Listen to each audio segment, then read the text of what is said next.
So nasundan nila ako. That was my second arrest. Doon na ako tinorture. Kuha sila ng belt, gaganon yung belt sa'yo para masosuffocate ka. In the meantime, tanong ng tanong, no? Then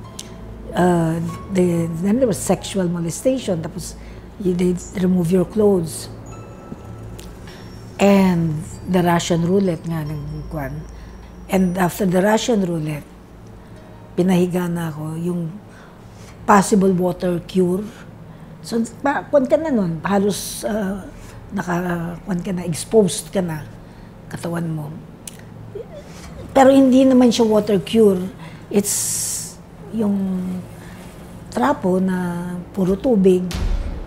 Madumi siguro yung tubig yan o whatever. Kasi gaganon sa iyo, in pail of water. Kasi masosuffocate ka. Tapos, tanong ng tanong. Then yung, yung kuryente. Yung masakit na masakit. Yung pinakamasakit talaga. In terms of physical pain, yun yung masakit. Din sa mga fingers ko at saka dito sa paanan ko. Tapos, halos ang bada ko.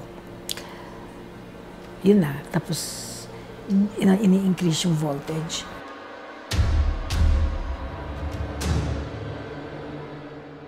Kumuha sila ng mga songs of love of country. Pero nung tinugtog nila, habang I was suffering from my tremors, a torture, it was dehumanizing me. Kasi tinugtog nila, tapos sige, pakinggan mo yung mga awit ninyo. Eto ngayon ang mapapala mo.